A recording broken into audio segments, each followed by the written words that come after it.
Nanti data itu aku kasih ke sekolah dan aku kasih juga ke Kevin aku pas probecite. Sama dia aku bisa, sama dia ini aku nggak bisa.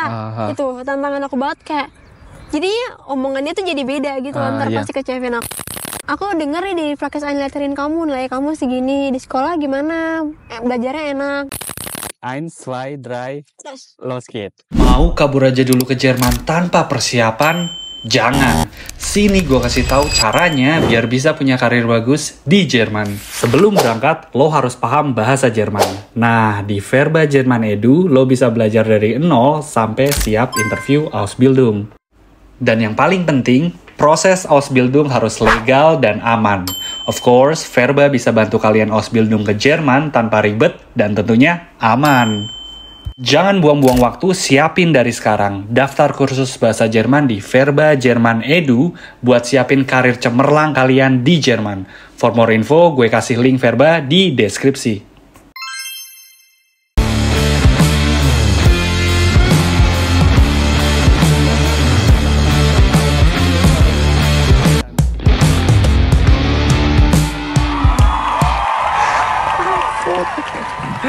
Oke.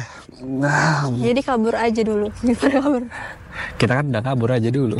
Aku Iya, kita udah kabur aja lama sih, udah lama sih kita kabur aja. Oke, halo semuanya, herzlich willkommen to my kanal. Nama gue Damario Sujono. Di samping gue udah ada narasumber yang gak asing lagi buat kalian, Reina. Dan dia sekarang sedang jalanin Ausbildung als Pflegefachfrau. Ren, makasih lagi udah nyempetin waktu sharing tentang tema yang menurut gue penting banget. Itu tema tentang Probezeit Ausbildung. Kenapa?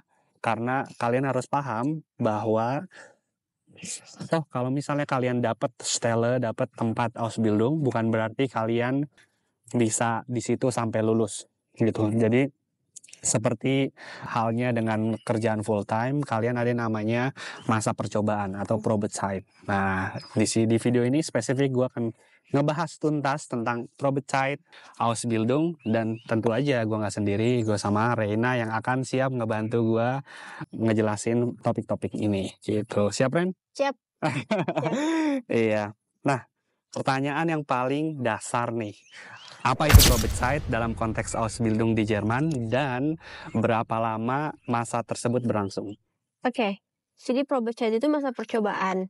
Buat Pflegefachfrau itu 6 bulan. Tapi buat bidang lain itu cuma 3 bulan aja. Kenapa buat Pflegefachfrau itu atau Pflege itu 6 bulan? Karena kita tuh ganti-ganti. Aku misalnya aku ada 3 bulan di sekolah, 3 bulan di tempat kerja. Jadi tapi aku kan mulai bulan Oktober. Oktober aku sekolah, November kerja, Desember kerja juga, sampai Januari tengah. Jadi karena itu, jadi makanya 6 bulan di sini. Karena kita tuh pindah-pindah mulu, nggak yang melulu di sekolah atau yang kayak beberapa Ausbildung kan yang kayak seminggu tuh 2 hari sekolah, 3 hari kerja kayak gitu. Karena itu jadi 6 bulan, masa percobaannya 6 bulan. Jadi dilihat dari nilai di sekolah, sama di tempat kerja. Oke. Ya. Tapi tujuannya ada Probezeit itu menurut kamu tuh biar apa sih?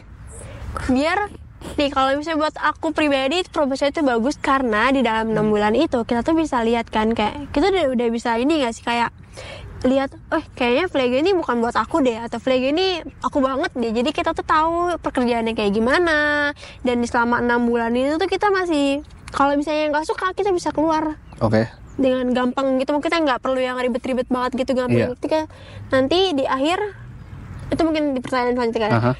Jadi ya buat aku itu penting karena kita bisa lihat gimana di dalam situasinya, sekolahnya kayak gimana. Kedepan kita bakal belajar seperti apa gitu.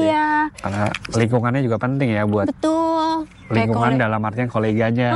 Jadi kalau misalnya kayak tempat kerjanya nggak asik nih gitu, kalau mau keluar ya udah, mau pindah ya udah, itu masih bisa banget di 6 bulan itu. Makanya di 6 bulan itu bener-bener dilihat kayak kalian tuh bener-bener suka atau enggak. Karena beberapa ada yang kayak ya udah lanjut aja, terus ternyata nggak suka. Jadi kan jadi selama 3 tahun itu jadi tertekan gitu. Bener, jadi nggak enjoy ya. Nah itu kan tapi dari sisi kamu kan. Kalau dari sisi si betripnya itu keuntungannya Probezeit itu apa menurut kamu? mereka bisa lihat gimana cara kita kerja, gimana kita tuh benar-benar suka nggak sih sama ininya, kita tuh benar-benar ngejalaninnya tuh dengan tekun nggak sih kita. Jadi mereka tuh ngelihat kita, aku tuh bener-bener yang kayak diliatin gitu, kayak walaupun aku masih belajar dan dikasih tahu, tapi kolega aku pasti kayak merken dong kalau misalnya aku tuh kamu tuh kayaknya nggak bener-bener mau di sini ya, kayak cuma main-main doang ya. Jadi kalau bisa dikasih tahu, aku ngelakuin apa yang kolega aku bilang kayak gitu-gitu. Jadi biar mereka tuh tahu kalau aku tuh bener-bener pengen di sini, aku tuh bener-bener pengen ngejalanin Ausbildung ini. Jadi mereka tuh menilai aku juga. Dan di akhir tuh kolega menilai kamu, tapi kan dia nggak punya power. Correct me if I'm wrong, dia kan nggak punya power buat bilang kamu jelek gitu kan, dia cuma kolega kamu.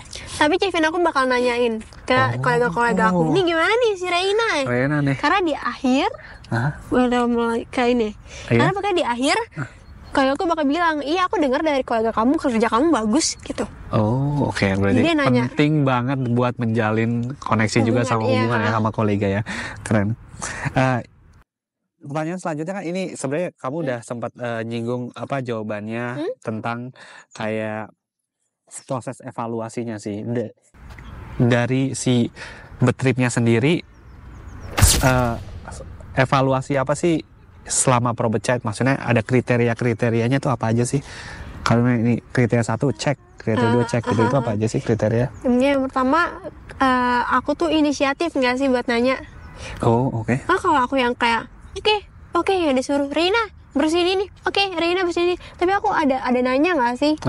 Itu penting banget, karena kalau misalnya nggak nanya, ya emang aku nanti bakal disuruh-suruh doang. Kan aku bakal berdiri sendiri di tempat kerja itu. Aku nggak yang disuruh-suruh, nunggu disuruh orang. Jadi ada inisiatif nggak sih? Kamu tuh nanya nggak sih? Terus kamu akhirnya walaupun masih salah, dibilangin lagi tuh jadi bener nggak sih? Kayak gitu. Itu penting. Tuh sih, itu yang jadi evaluasi kolega aku. Kayak misalnya udah dibilangin berapa kali, aku masih nggak ngerti, berarti salah aku dong. Kalau misalnya udah dikoreksi, kalau misalnya sekali salah dikoreksi dan benar, berarti mungkin emang yang pertama kali masih salah paham atau masih nggak ngerti gitu. Tapi kalau udah berkali-kali dikoreksi masih salah juga, berarti aku yang salah gitu. Atau enggak berkali-kali salah, kamu dapat piring cantik nanti. Piring cantik, selamat. Kamu silakan cari tempat yang lain. Dari segi waktu gimana? Itu juga termasuk evaluasi nggak? Waktu gimana? Waktu dalam artian, apakah nih orang datangnya selalu tepat waktu atau enggak? Itu termasuk nggak evaluasi? Itu termasuk. Jadi di sekolah aku tuh dapat dokumen dari sekolah aku, di mana di situ ada Erstgespräch, Zwischengespräch, Abschlussgespräch. Jadi pertama kali kita wawancara, jadi ini beda lagi, itu namanya ada Praxisanleitung. Jadi di Probezeit itu aku ada Praxisanleitung juga. Praxisanleitung itu di mana aku seharian itu aku bakal dikasih tahu, dikasih ilmu, dikasih informasi sama Einleiterin. Einleiterin itu dalam bahasa Indonesia apa ya? Kayak dia tuh ketua atau leiter kan?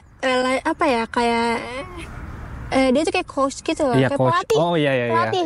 Dia tuh pelatih. Dia tuh yang udah expert di bidang itu. Jadi dalam sehari itu aku bakal ngikutin Praxisanleiterinku untuk kayak misalnya Reina ini loh, kalau misalnya kita mandiin orang tua yang nggak bisa ngapa-ngapain, kita kayak gini dikasih tahu. Dan dari situ tuh kita belajar. Nanti di hari keesokan ya aku harus udah bisa sendiri dong. Jadi Praxisanleiterinku lihat coba kayak gimana, ntar aku iniin. Itu jadi poin juga. Tuh itu ada yang namanya Praxisanleiterin. Nah itu di Erstgespräch, wawancara yang pertama itu ada yang namanya kayak aku tuh di bulan ini tuh pengen apa aja sih yang aku capai. Misalnya kayak aku harus bisa mandiin orang, aku harus bisa ngasih obat, kayak aku harus bisa gitu lah ya. Betul. Aku harus tahu medikamen apa yang harus aku kasih, kayak aku harus bisa ngedokumentasiin di komputer kayak gitu-gitu goals-goalsnya. Nah di Zwischengespräch atau wawancara yang kedua, misalnya dalam 1 bulan ya, misalnya kayak awal bulan, tengah bulan, sama akhir bulan. Di tengah-tengah bulan ini itu kayak ngituin lagi di beberapa goal yang pertama udah apa sih yang aku capai. Oke. Nah terus nanti di Abschlussgespräch Subscribe berarti waktu terakhir probecite-nya itu kan. Tapi ini beda lagi Bang. Nanti di probecite aku ada gesprek yang lain lagi. Jadi ini dari sekolah. Ini dari dokumen dari sekolah yang harus aku lakuin cuman sama praktis einlaterin doang. Tapi kalau probecite aku masalahnya sama Kevin aku, sama bos aku. Gitu. Tapi di dalam praktis einlaterin itu kan praktis einlaterin aku juga jadi ini dong, kayak ngomong nih ke bos aku, kayak ngasih informasi, Rina itu sama ini goalnya udah tercapai ini gitu. Di habis proofing itu nanti aku dinilai aku terus selama sebulan atau 2 bulan ini kerja tuh nilainya berapa.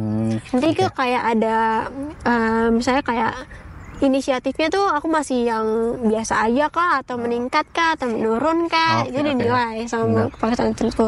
Nanti data itu aku kasih ke sekolah dan aku kasih juga ke Kevin aku pas probecite. Oke. Nanti dia kayak ngeliat, nilai kamu segini ya dari praktis. Karena kan Kevin aku kan nggak di situ pas aku lagi einleitung itu. Jadi dia cuma tahu dari praktis einlaterin aku aja. Jadi kayak, aku denger nih di praktis einlaterin kamu nilai kamu segini, di sekolah gimana, belajarnya enak kayak gitu. Jadi ada wawancara pas probecite itu juga ada. Tuh. Terima kasih udah nonton video ini dan terima kasih juga udah subscribe dan support channel gue. Nah, gue mau ngasih tauin ke kalian kalau gue ngebuka YouTube membership, ada satu penawaran yaitu Dunnerbox A1. Jadi basically lo akan mendapatkan video eksklusif tentang pembelajaran bahasa Jerman A1. Dan juga lo akan menjadi yang pertama buat nonton video gue sebelum rilis ke publik. Kalau lo tertarik, silakan pergi ke home dan klik join. Menarik. Banyak hal menarik dan jujur aku ini baru pertama kali tahu sih. Dan ya beruntung. Selama probecite kamu sih, apa sih tantangan yang kamu hadapin sih pada saat probecite? Tantangannya itu ada di bahasa juga sih sebenarnya, karena kan bahasanya yang pertama bahasanya aku baru banget kan, misalnya bahasa medisin, walaupun aku anak IPA, bahasa medisin di sini kan beda kan, maksudnya dalam bahasa Jerman gitu. Aku kayak apa tuh bloodrock ya? Apa tuh Mittelscheichen ya? Benar-benar. Bahasa Jerman bahasa Jermannya udah susah. Bahasa Jerman lagi medisin kan. Apaan tuh? Itu pertama kali kayak itu Jerman berarti. Akhirnya kan dikasih tahu, lama-lama kan jadi tahu. Itu bahasa yang mungkin yang pertama tantangannya. Yang kedua koleganya kayak apa ya? Sifat kolega kan beda-beda, mungkin sama kolega yang ini aku asik, jadi nanya pasti bakal bagus nih. Tapi sama kolega yang lain tuh aku nervous banget. Jadi tiba-tiba yang sama dia aku bisa, sama dia ini aku nggak bisa. Itu tantangan aku banget, kayak jadi omongannya tuh jadi beda gitu. Ntar pasti ke Kevin aku, ini si Reina nggak bisa kok, tapi sama ini bisa gitu kan. Bingung kan. Tantangan banget sih itu. Iya, kolega itu bahasa kolega. Terus mungkin kayak kulturnya, karena kan mungkin kultur di tempat kerja itu aja ya. Karena kan aku belum pernah kerja di panti jompo. Jadi agak beda gitu, waktu jamnya atau waktu kapan kita bisa pause, kapan kita ini. Tapi ntar lama-kelamaan tuh aku waktu 6 bulan itu jujur aja aku susah banget, karena apa nih gitu, aku nggak ada waktu istirahat sama sekali. Walaupun waktu 6 bulan pertama itu aku selalu ikut sama kolega, jadi nggak pernah sendirian, jadi selalu bareng. Karena kan terus lama-kelamaan dibiarin sendiri. Nah pas dibiarin sendiri dalam artian apa nih, maksudnya ngehandle orang pasiennya? Bewoner itu sendirian. Itu dia dulu aku masih ikut kayak Regina gini ya, kalau misalnya pakai pampers tuh kayak gini, kalau ngasih medikamen tuh kayak gini, ngasih makan tuh kayak gini. Waktu 6 bulan tuh masih yang bener-bener diawasin banget dan selalu berdua. Atau ya pokoknya selalu ada yang ngawasin. Itu aku jadi tantangan kamu juga ya? Itu 6 bulan bener-bener kayak ini apa, ini aduh gue nggak tahu banget, kayak ini bukan buat gue deh gitu. Tapi kayak di probation itu kayak lama-lama kelamaan tuh aku jadi tahu sifat orang, aku jadi nyamain sama pace-nya kolega aku harus kayak gimana gitu. Jadi lama-lama kayak enjoy. Jadi lebih bisa membaca situasi lah ya. Betul. Surroundingnya. Nah, kalau seandainya orang itu nggak lulus probecite nih, apa sih yang akan terjadi? Apakah ada kesempatan kedua buat mereka? kalau menurut aku kurang tahu gimana, tapi dia kayak bisa milih bisa bernegosiasi sama chefinnya. Oke. Kalau di aku tuh ada bernegosiasi gitu, jadi kayak oke, kamu masih ada yang kurang di ini, nanti di bulan selanjutnya ditingkatin lagi ya, kayak gitu. Jadi bisa bernegosiasi. Kalau misalnya masih mau mempertahankan tempat itu, tapi kalau misalnya udah nggak mau, ya udah cari yang baru. Cari yang baru ya. Okay. Menarik sih. Berarti secara nggak langsung ada kesempatan kedua dong kalau misalnya nggak lulus probecite. Kesempatan kedua gimana? Kesempatan kedua dalam artian yang tadi kamu bilang kayak orangnya itu nggak bisa bersprechung lagi sama chefinnya. Ini gue ada masalah gini-gini, terus masih bisa lanjut lagi gitu. Iya, masih. Oh, oke.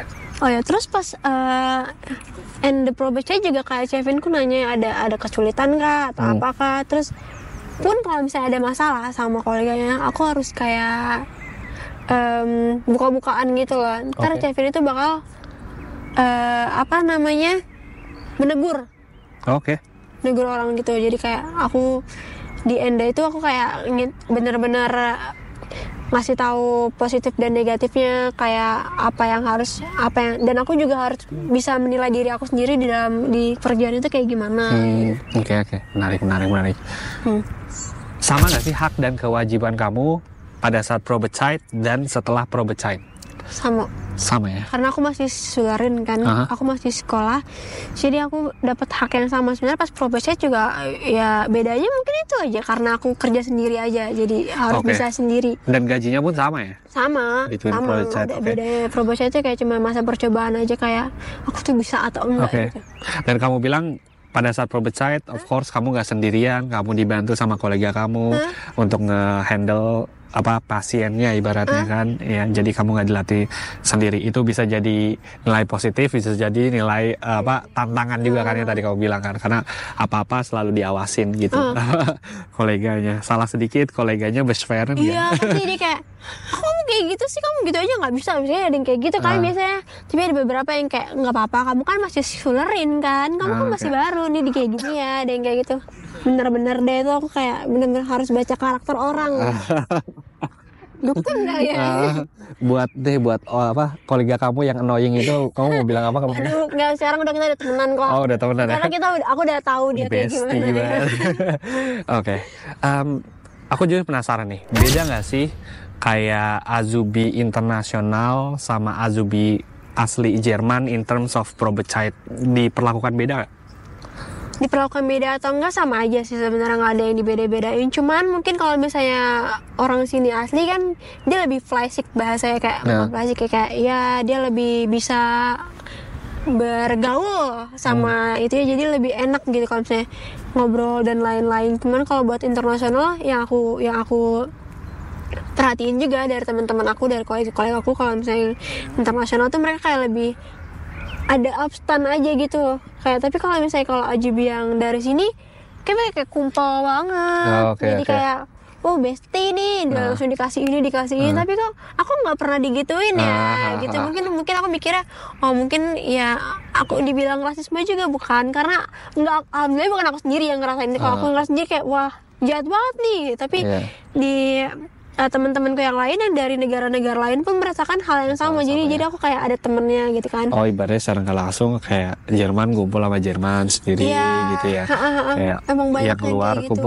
kumpul ya. Mungkin gitu. mereka agak susah kali ya buat komunikasinya, makanya mereka susah buat ngajakin aku jadi kumpul mereka juga. Aku juga susah karena ya dari komunikasi itu, walaupun aku udah berusaha buat masuk ke bubble mereka gitu.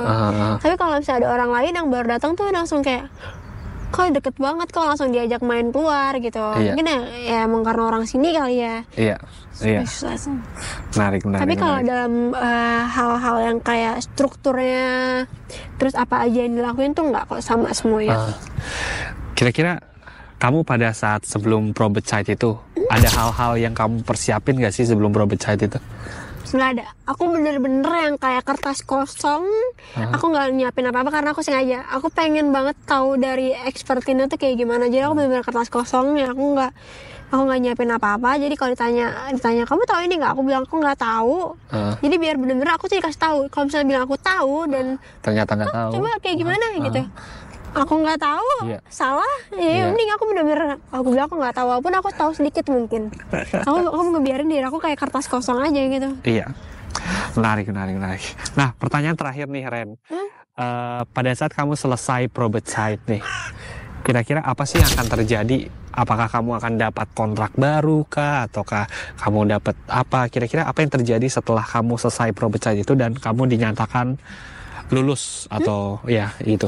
Jadi dalam probate site selama 6 bulan itu aku dapat mungkin beberapa perusahaan beda-beda kali ya. Tapi kalau di aku dapat satu folder di mana di situ ada hal-hal yang harus aku checklistin dan aku harus minta tantangan ke practice line letterin aku. Jadi kayak misalnya kayak kamu tahu nggak sih tempat naro rollator atau roll stool itu di mana, kamar mandi di mana, kayak gitu harus ada di checklistin. Nah dan pas saya probate site terus nanti aku sama Chefin aku ada wawancara lagi, interview lagi, terus aku saling buka-bukaan itu gimana kolega aku, gimana mereka mau treat aku, karena itu juga jadi bahan apa namanya? Pertimbangan. Iya, pertimbangan. Jadi kayak mereka tuh kolega-kolega tuh gimana sih men-treat Ayubi yang bukan dari sini kayak gitu. Terus udah gitu selesai itu nanti aku nggak dapat, kalau masalah Vetrak aku nggak dapat Vetrak lagi karena kan Vetraknya dari awal itu. Tapi nanti aku di situ ada tanda tangan persetujuan kalau aku bakal tetap di situ sampai aku lulus. I see. Oke. Menarik. Sama kayak full time juga kayak gitu. Setelah probate site nanti kamu harus tanda tangan lagi juga. Oke, menarik gitu ya. Dan sekarang kamu udah di tahun ke 2. Lulus tahun berapa? 2026 tahun depan aku lulus. Oh, amin. Semoga ya. Semoga nggak terlalu betah ya di Ausbildung ya. Terus plan kamu nih, ini agak outside probate site. Plan kamu setelah lulus Ausbildung ngapain?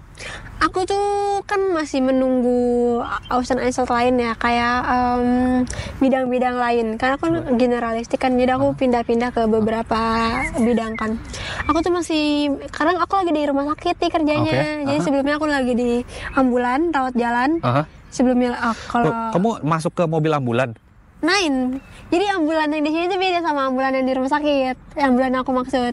Apa tuh bedanya? Jadi ada yang namanya ambulan di rumah sakit. Ada juga namanya ambulan tediens. Itu rawat jalan. Biasanya pasien-pasiennya tuh emang orang tua yang dia tuh nggak mau masuk ke Pflegeheim, tapi dia maunya di rumah. Dan aku kerjanya tuh cuma masangin strumpa, kaos kaki, kaos kaki, ngasih obat, mandiin dalam seminggu atau seminggu 2 kali atau seminggu sekali, udah kayak gitu doang. Dan aku tuh jalan, aku pakai mobil. Namanya mobil dinas gitu. Jadi kamu nyetir itu? Karena aku sih yang nyetir, biasain kolega aku, jadi aku kerja berdua gitu. Ya cuma gitu aja. Nah sekarang aku lagi di rumah sakit. Ya aku di rumah sakit itu beda lagi ilmunya jauh lebih luas dibandingkan Pflegeheim atau ambulan tediens. Terus aku masih nunggu lagi buat fisiatri. Ya, buat behavior intervention gitu. Sama pediatri, sama anak-anak kecil.